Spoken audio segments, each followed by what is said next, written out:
Hello, in this video you will learn the basics of using the C language to program a microcontroller, and we will talk about variables and how functions work, and you'll learn how to set the pins on the microcontroller for output and to light an LED. So let's get started. A first step is to visit arduino.cc and download the Arduino Integrated Development Environment, the IDE. And Teensy microcontrollers can be programmed within the Arduino environment.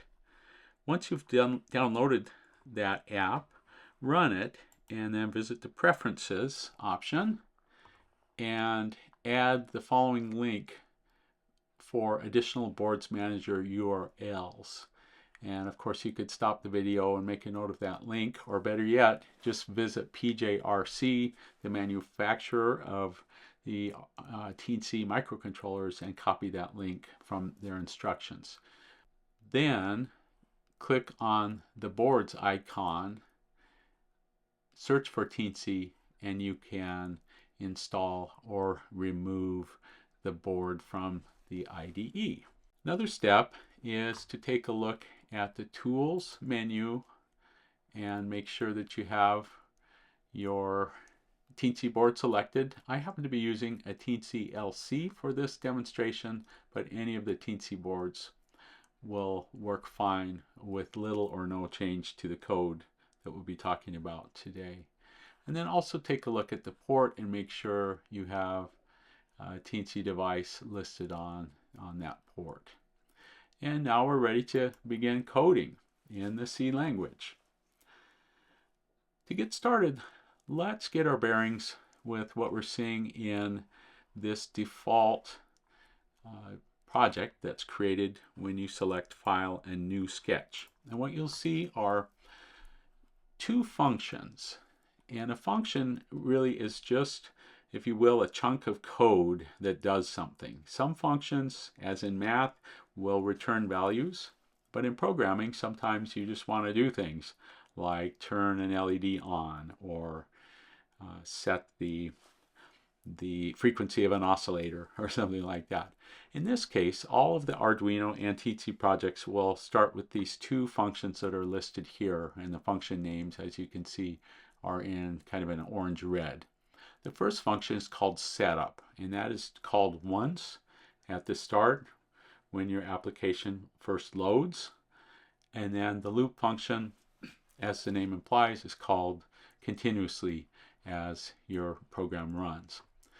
And to get our bearings, functions have a name, then they are followed by these parentheses, and then we have brackets. And so code will reside between those brackets. Note that some functions return a value, so you might see something different than void, and we'll talk about that in a moment, the types of variables that could be returned. But in this case, the functions don't actually return a value, so you'll see the void keyword. And that's something, if you're new to programming, that you'll get used to seeing very quickly, is a void keyword. It doesn't return a value. Then we have a function name. In this case, it's called setup. It doesn't take any parameters. And then now we have the opening and closing braces, and in which our chunk of code, if you will reside. For this example, we're going to program just a basic blinking program, and I happen to know that the Teensys have a built-in LED. For many of them, that LED is built into pin 13 on the board, which is this pin right here. And of course you could add some circuitry and blink external LEDs, but for now we're going to just use the board in its default configuration. And to start with, we're going to add a little bit of code in the setup function. There's a built-in function that's called pin mode.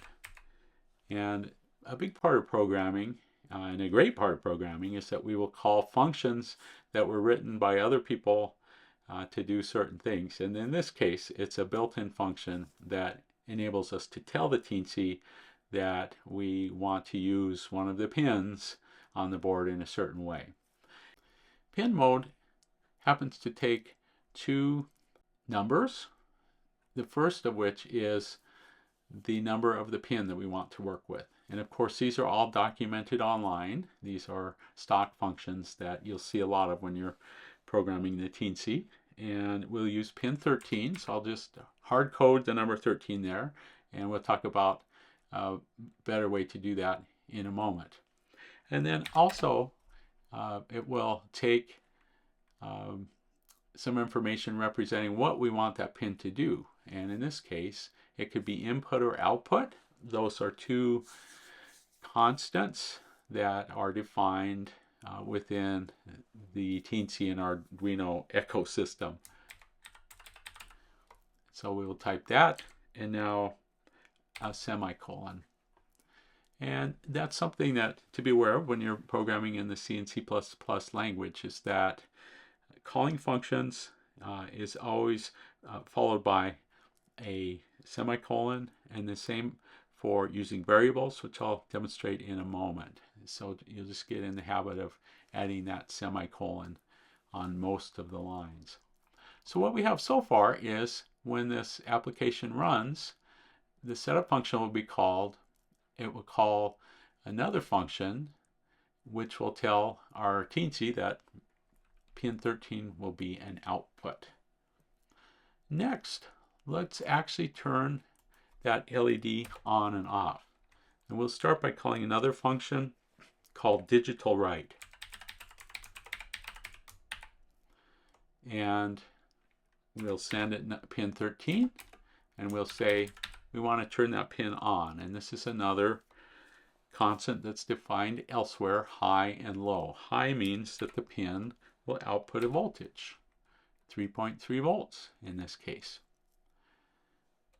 Then let's delay, yet another function that's part of this library or this ecosystem, if you will.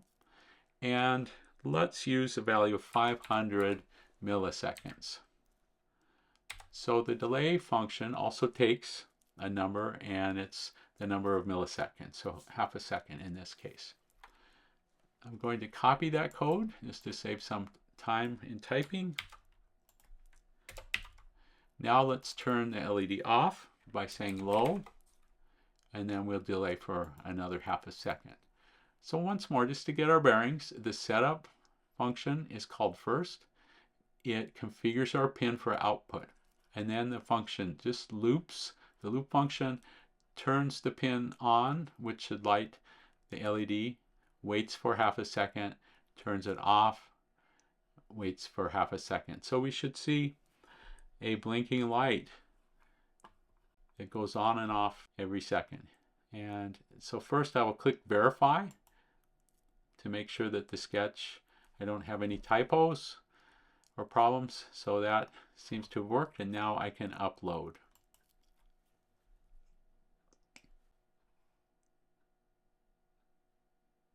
And now we see the blinking LED. Let's make it blink faster by changing the speed to 1/4 of a second, 250 milliseconds.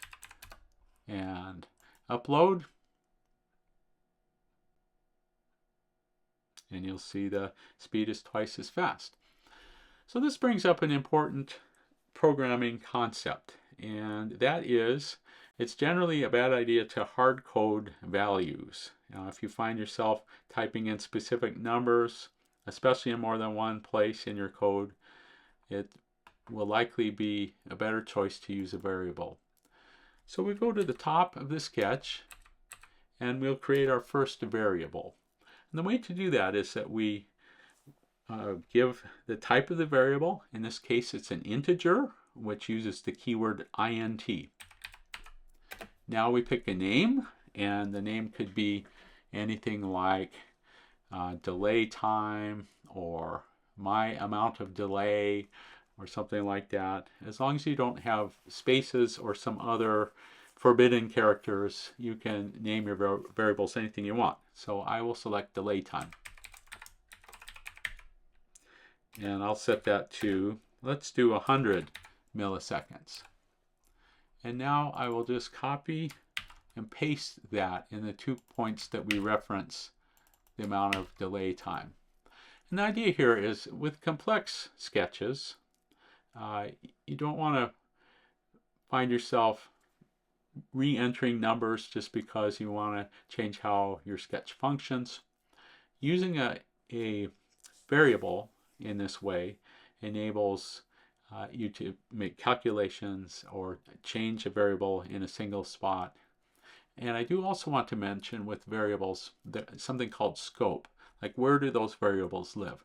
When you look at sketches and there are variables near the top of the sketch, they're visible to all of the functions in the sketch. If I would have configured that variable in setup, it only lives while the setup function is active, and then this would not be visible to the main loop. And in fact, let's try to upload that code or verify that code, and you'll see, oh, that delay is not, there's an error because it's not visible in here. So that's just an important thing to be aware of, and we call that in programming, that's called scope. So in this case, by defining that variable here at the top of the sketch, or I maybe more accurately should say, not within a function, it's a variable, the variable is available to all of the functions in the sketch. And so let's upload that code, and you should see the blink going even faster. All right. Incidentally, when we talk about variables, there are a couple of types that you will see a lot in programming. The floating point variable, which is float. That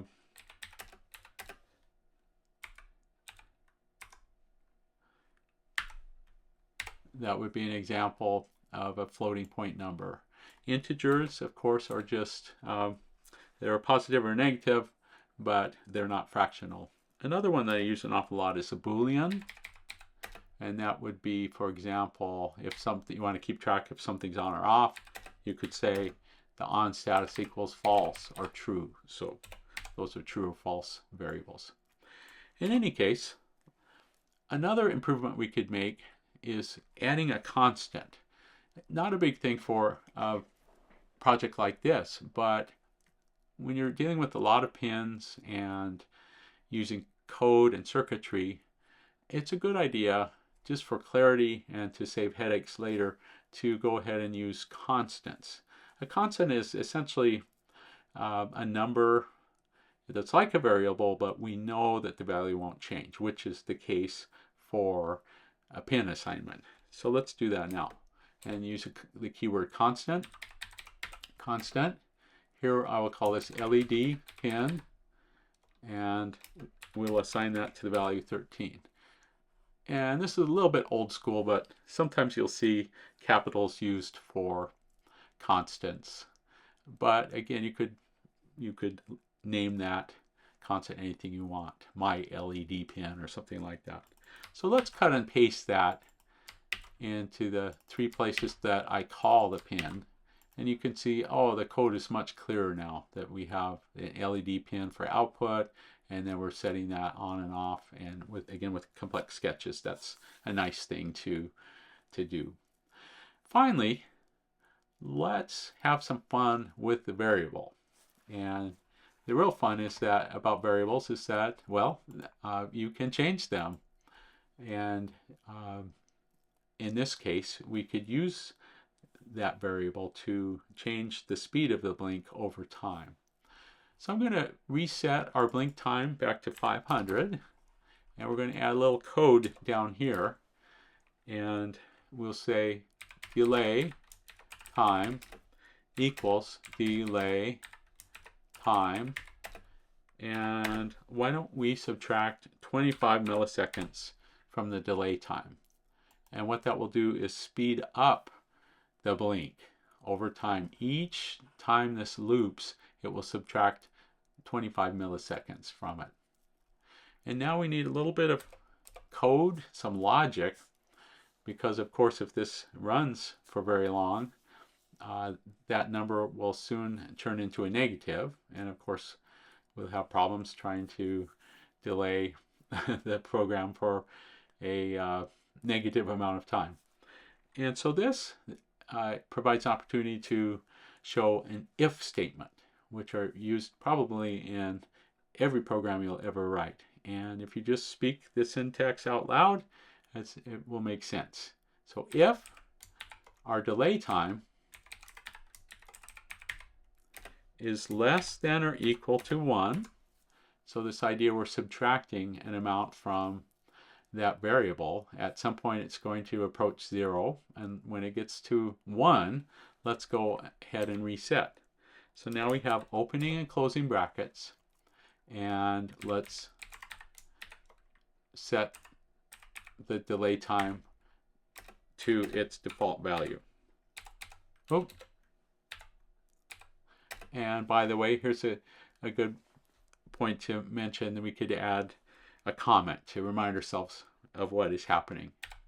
And let's say with the forward slashes, meaning we are writing a comment, reset the amount of delay. Of course, you wouldn't really need a comment in such a trivial program, but it's something that's good to get in the habit of in more complex projects.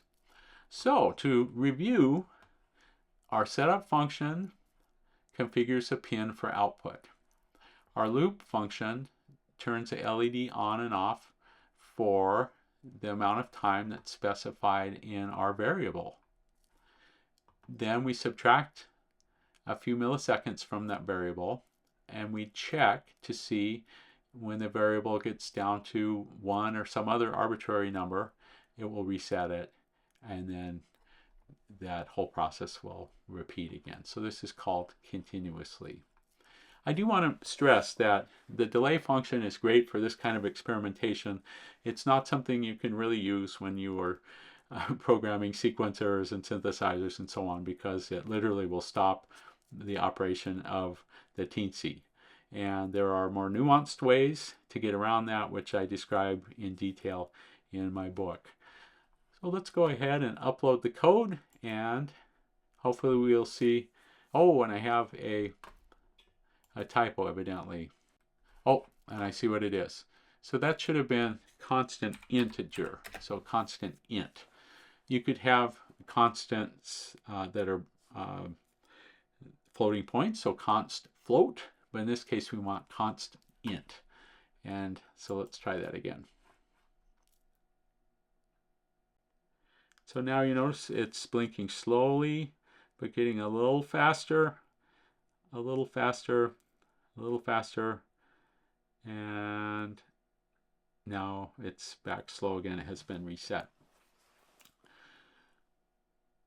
So to review, we've talked about functions. We've talked about calling some of the built-in functions like pin mode, digital write, and delay.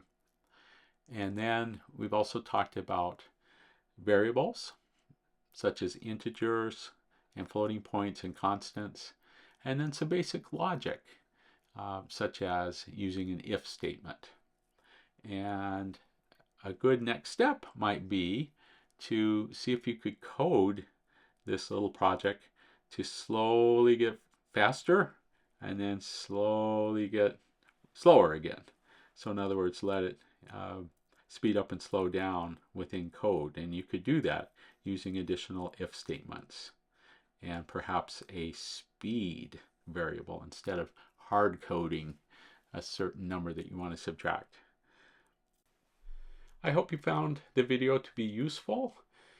Programming is certainly a vast topic, but one of the things that I would stress is that you can do a lot once you understand the basics of how variables work and how to use functions and to call some of the built-in functions from the Arduino and Teensy libraries. So I encourage you to experiment and have fun and read source code and just play with those concepts, and they'll become second nature and your skills will grow. Hope you enjoyed the video.